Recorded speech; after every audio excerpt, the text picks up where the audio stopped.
உங்கள் அன்பு தம்பி அண்ணாமலை இந்த காணொளி மூலமாக உங்களிடம் சில கருத்துக்களை பதிவு செய்ய வேண்டும் என்று பேசிக்கொண்டிருக்கின்றேன். டிசம்பர் 23ஆம் தேதி 2024 அண்ணா பல்கலைக்கழகத்தில் அங்கே படித்து கொண்டிருக்கக்கூடிய சகோதரிக்கு மிக மோசமான கோரமான ஒரு பாலியல் வன்கொடுமை நடந்தது நமக்கு தெரியும். 23ஆம் தேதி நடந்த அந்த பாலியல் வன்கொடுமை 24ஆம் தேதி 25ஆம் தேதி ஒரு குற்றவாளியை கைது செய்தாங்க.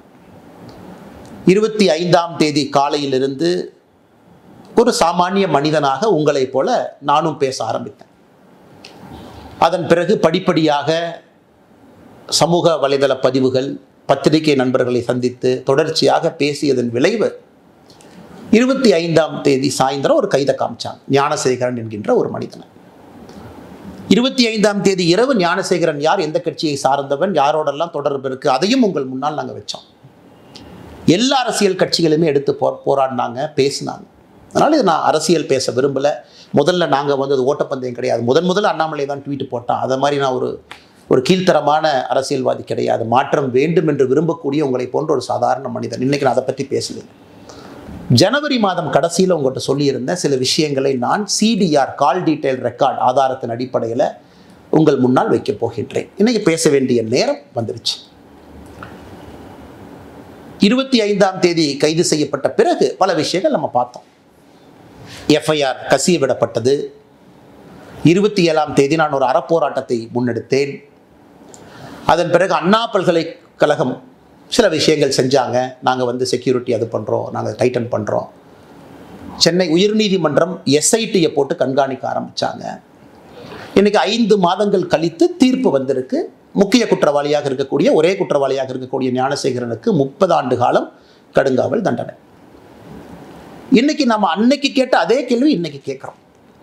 ஞானசேகரன் முக்கிய குற்றவாளி, தீர்ப்பு கொடுத்துருக்குறீங்க, துரிதமாக இன்வெஸ்டிகேட் பண்ணியிருக்கிறீங்க, 30 வருஷம் ஜெயில் தண்டனை வாங்கி கொடுத்துருக்குறீங்க. எல்லாருக்குமே சந்தோஷம்தான். இருந்தும் நமக்கு தெரியும் அந்த குழந்தைக்கு, பாதிக்கப்பட்ட சகோதரிக்கு அந்த கண்ணீர் துளிக்கு நியாயம் கிடைக்குமானா எப்பவுமே கிடைக்காது. பட் இருந்தும் அரசு அந்த வேலையை செஞ்சுருக்கு.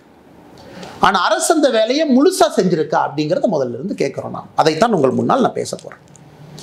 24ஆம் தேதி 23ஆம் தேதி இரவு பாலியல் வன்கொடுமை நடந்தது. 24ஆம் தேதி இந்த ஞானசேகரனை கோட்டூர் காவல் நிலைய அதிகாரிகள் கைது செய்கிறாங்க, வெளியே விட்டுறாங்க.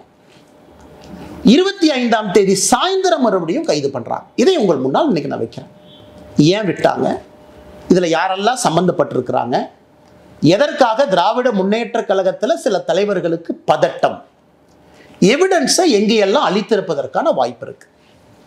இன்னைக்கு உங்கள் முன்னால் நான் பேசுவதற்காக இந்த பேப்பரையும் பயன்படுத்துகிறேன். காரணம், நான் பேசக்கூடிய விஷயத்தை தெளிவாக அவங்ககிட்ட சொல்லணும். ஞானசேகரனை பொறுத்தவரை கிராவிட்டி பிரியாணி என்கின்ற ஒரு கடையை நடத்தி வருகின்றான். அன்னைக்கு சம்பவம் நடந்த பொழுது கையில் இருந்த அலைபேசி எண் 9042977907. இதுதான் ஞானசேகரன் பயன்படுத்திய மொபைல் நம்பர். அரசு வழக்கறிஞர் சொல்லியிருக்கிறாங்க 23ஆம் தேதி அந்த சம்பவம் நடந்த பொழுது ஞானசேகரனுடைய மொபைல் ஃபோன் ஃப்ளைட் மோடில் இருந்துச்சு. 8:52 வரை நைட்டு அது ஃப்ளைட் மோடில் இருந்துச்சு. உண்மைதான், அது ஃப்ளைட் மோடில் தான் இருந்துச்சு. CDRம் அதைத்தான் சொல்லுது. நான் இன்னைக்கு தொடர் கேள்விகள் திமுக அரசு, குறிப்பாக முதலமைச்சர்கிட்ட கேட்குறேன். முதலமைச்சர் வீட்டில் பெண் குழந்தைகள் இருக்கிறாங்க. ஐயா மு.க. ஸ்டாலின் வீட்டில் பெண் குழந்தைகள் இருக்கிறாங்க. இன்னைக்கு அவர் நேரடியாக நம்மகிட்ட சொல்ல வேண்டிய கடமை கட்டாயம் அவருக்கு இருக்கு. அந்த ஃப்ளைட் மோடிலிருந்து வெளியே வந்த ஞானசேகரனுடைய ஃபோன் 8:52க்கு பிறகு ஃப்ளைட் மோட்லேருந்து வெளியே வந்த ஃபோன், முதல் ஃபோன் கால் ஞானசேகரன் யாருக்கு பண்ணாங்கன்னா 8:55க்கு ஒரு காவல்துறை அதிகாரிக்கு தான் முதல் ஃபோன் காலே பண்ணுறார். அந்த சம்பவம் முடிஞ்சு அண்ணா யூனிவர்சிட்டி அந்த சம்பவ இடத்துல தான் இருந்தாரா, கேட்டுக்கு வந்தாரா எனக்கு தெரியாது. 8:55க்கு ஞானசேகரனுடைய தொலைபேசியிலிருந்து ஒரு போலீஸ் ஸ்டேஷனை நிர்வகிக்கக்கூடிய ஸ்டேஷன் ஹவுஸ் ஆஃபீஸர், அந்த ரேங்கில் இருக்கக்கூடிய சப் இன்ஸ்பெக்டர், இன்ஸ்பெக்டர் ரேங்கில் இருக்கக்கூடிய அதிகாரிக்கு சம்பவம் முடிந்த பிறகு முதல் ஃபோன் கால் ஞானசேகரன் பண்ணுறான். காவல்துறையின் மீது பெரும் மதிப்பு நான் வைத்திருக்கின்றேன் எல்லாருக்கும் தெரியும். அன்றைக்கி அந்த காவல்துறை அதிகாரினுடைய பெயரையும் அவர் பதவியும் அவருடைய மொபைல் நம்பரையும் இன்றைக்கி நான் வெளியிடலை. 48 மணி நேரம் கழித்து அரசு என்ன பதில் சொல்கிறாங்கன்னு பார்த்துட்டு நான் வெளியிடுறேன். 8:55க்கு காவல்துறை அதிகாரிக்கு செஞ்ச முதல் ஃபோன் கால் எதற்காக? அந்த காவல்துறை அதிகாரி 6 நிமிடம் கழித்து 9:01க்கு திரும்ப ஞானசேகரனுக்கு அந்த காவல்துறை அதிகாரி கூப்பிடுறார். எதற்காக? ஸோ குற்ற குற்றம் செஞ்ச பிறகு அக்யூஸ்ட் கூப்பிடுற முதல் ஆள் லோக்கல்ல இருக்கக்கூடிய ஒரு காவல்துறை அதிகாரி. விசாரிச்சிங்களா? காவல்துறை அதிகாரிக்கு என்ன ரிப்போர்ட்டிங் என்ன ஞானசேகரன் பண்றான்? குற்றம் செய்த பிறகு அது சார்ஜ் ஷீட்ல கொண்டு வந்தீங்களா? அதிகாரிக்கும் இவனுக்கும் இதுக்கு முன்னாடி ஏதாச்சும் தொடர்பா இருக்கா? ஏன் நான் திரும்ப திரும்ப கேட்கிறேன்னா, மே 14 ஞானசேகரன் மீது 2வது எஃப்ஐஆர் சிபிசிஐடி ரெஜிஸ்டர் பண்ணியிருக்காங்க. December 23 offence, first FIR. இது போன்ற இன்ன பெண்கள் பாதிக்கப்பட்டிருக்கின்றார்களா? அண்ணா யூனிவர்சிட்டியில் ஒரு கேஸ் மட்டுமா, இன்னும் மல்டிபிள் கேசஸா? இதே மோடஸ் ஆபரண்டியை பயன்படுத்தினானா? ஸோ அரசு என்ன பண்றாங்க, மே 14 வெளியே ரெஜிஸ்டர் பண்ண எஃப்ஐஆரையும் சீக்கிரட்டா வச்சுக்கிட்டாங்க. நமக்கு சொல்லல. பாலியல் வன்கொடுமை மற்றும் ஒரு வழக்கு ஞானசேகரன் மீது மே 14 சிபிசிஐடி, அது எந்த ஸ்டேஜில் இருக்குன்னு யாருக்கும் தெரியாது. அதனால தான் அந்த கேள்வியை கேட்கிறேன். இதுல முக்கியமான விஷயம், 24 குற்றம் செய்த பிறகு அடுத்த நாள் ஞானசேகரன் என்ன செய்யறான்? சிடிஆரை பொறுத்த வரைக்கும் பிஹேவியர் எப்படி இருக்கு? அந்த பகுதி 170வது பிளாக் வட்ட செயலாளர், ஒரு முக்கியமான திராவிட முன்னேற்ற கழகத்தினுடைய மூத்த தலைவர் கோட்டூர் சண்முகம். கோட்டூர் சண்முகமும் ஞானசேகரனும் அன்னைக்கு 24 காலையிலிருந்து சாயந்தரம் வரைக்கும் 6 முறை பேசுறாங்க. நீங்க கேட்கல, என்னங்க அரசியல் கட்சியில் 2 பேர் இருக்கிறாங்க, பேசலாம் இல்லைங்க. அதுக்கு முன்னாடி ஒரு வார பேட்டர்ன், அதுக்கப்புறம் ஒரு வாரம் இருக்கக்கூடிய பேட்டர்னை வச்சு நான் அனலைஸ் பண்ணி சொல்றேன். 24 காலை 7:27 முதல் கால் துவங்குது. 4:01 PM வரைக்கும், சாயந்தரம் 4 மணி 1 நிமிடம் வரை 5 முறை பேசுறாங்க 2 பேரும். அதன் பிறகுதான் ஞானசேகரன் போலீஸ் ஸ்டேஷனுக்கு கூட்டிட்டு போறாங்க, கோட்டூர் போலீஸ் ஸ்டேஷனுக்கு. ஒரு 4 மணி நேரம் பேசல. அந்த நேரத்தில் ஞானசேகரன் காவல் நிலையத்துக்குள்ள வச்சிருக்கணும். வெளியே வந்த பிறகு ஞானசேகரனும் கோட்டூர் சண்முகம் மறுபடியும் பேசுகிறாங்க. ஸோ எதுக்கு கோட்டூர்புரம் காவல் நிலைய அதிகாரிகள் ஞானசேகரனை 24 போலீஸ் ஸ்டேஷன் எதுக்கு கூட்டிட்டு போனீங்க? எதுக்கு வெளியே விட்டீங்க? எவிடன்ஸ் அளிக்கவா? செல்போன் ரெக்கார்ட்ஸ் அளிக்கவா? இல்லை செல்போனில் இருக்கக்கூடிய வீடியோவை டெலீட் பண்ணவா? இல்லை அண்ணா யூனிவர்சிட்டியில் கேமரா ஒரு வேளை ஃபங்க்ஷன் ஆகி இருந்தால் அதெல்லாம் கழட்டி தூக்கி வீசவா? எதற்காக 24 கைது செய்யப்பட்ட ஞானசேகரன் கோட்டூர் போலீஸ் ஸ்டேஷன்லேருந்து எதற்காக வெளியே விடப்பட்டார்?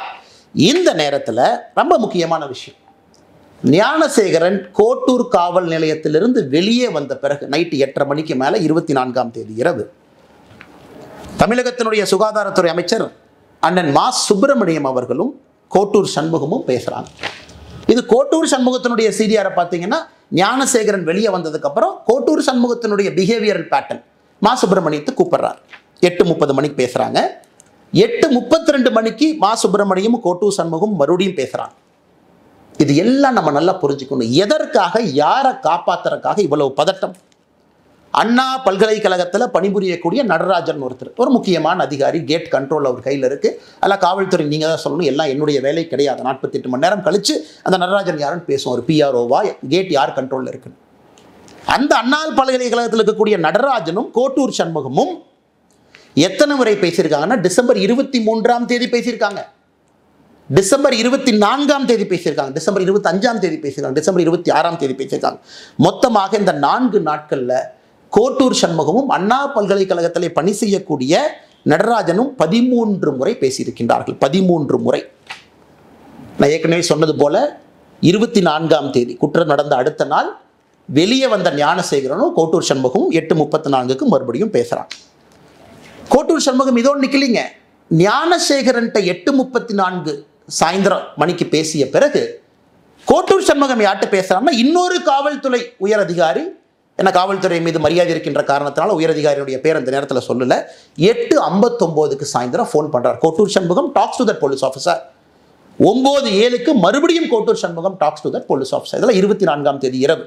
நல்லா நீங்க மக்களை யோசிச்சு பாருங்க. 24 பதட்டம், காவல்துறை கூட்டிட்டு போறாங்க, காலையிலிருந்து பேசுறாங்க, மா சுப்பிரமணியத்திட்ட பேசுறாங்க, தமிழகத்தினுடைய சுகாதாரத்துறை அமைச்சர், காவல்துறை அதிகாரிகிட்ட பேசுறாங்க, அண்ணா யூனிவர்சிட்டியில் பணிபுரியக்கூடியவங்ககிட்ட பேசுறாங்க.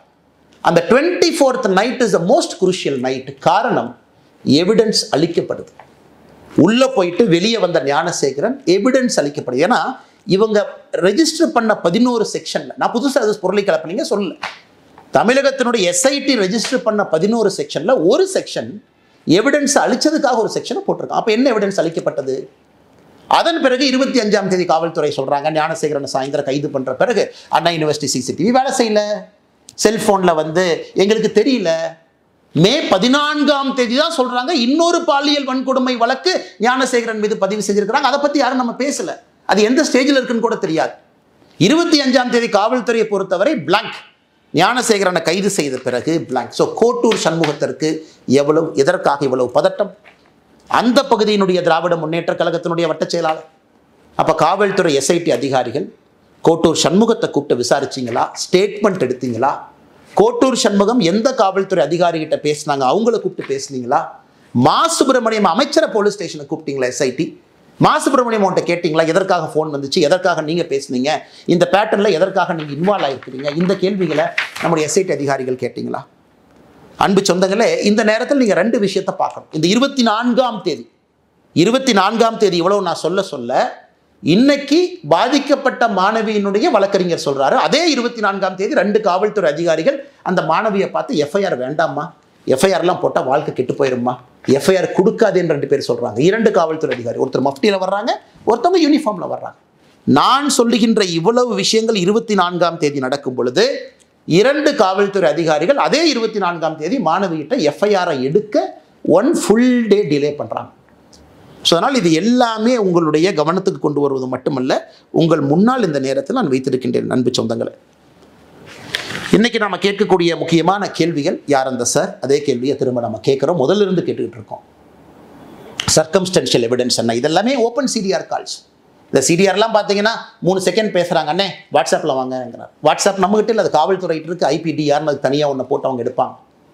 ஸோ வாட்ஸ்அப்பில் என்ன பேசுனாங்க தெரியாது. நான் சொல்வதெல்லாம் நேரடியாக தொலைபேசியில் ஓப்பன் டாக் பேசியிருக்கக்கூடிய கால். ஐபிடிஆர் அக்சஸ் நம்மகிட்ட இல்லைங்க, அது காவல்துறையிட்டு இருக்கும்.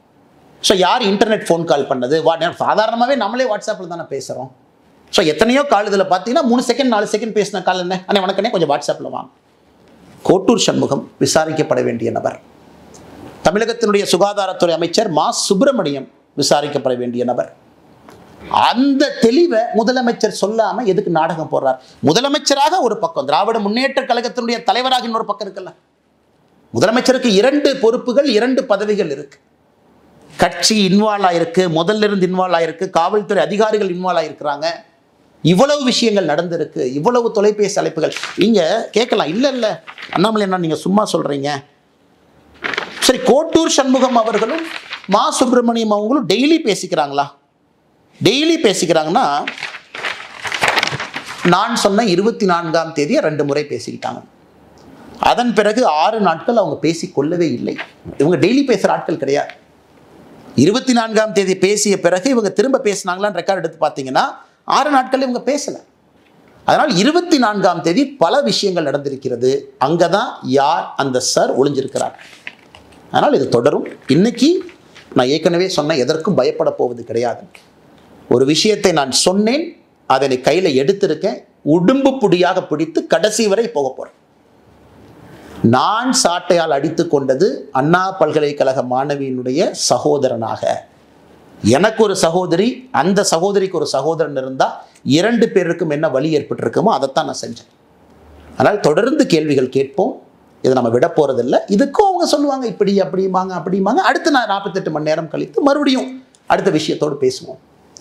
அதனால் முதலமைச்சர் அவர்களே பதில் சொல்லுங்க. இத்தனை பேர் இவ்வளவு குழப்பத்தில் ஒரே ஒருத்தர் மட்டும்தான் அக்யூஸ்ட், எங்களுக்கு வேற யாரும் தெரியாது.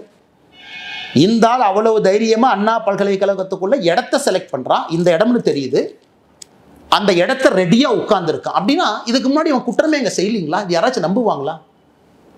அவ்வளவு பக்காவா ஸ்கெட்ச் போட்டு எஃப்ஐஆர் படிக்கும் போதே தெரியுது அந்த இடத்துல இருக்கக்கூடிய நபர் வேற எந்த தாக்குதலையும் ஈடுபடவில்லை. அப்ப மே 14ஆம் தேதி போட்ட வழக்கு என்ன சார்?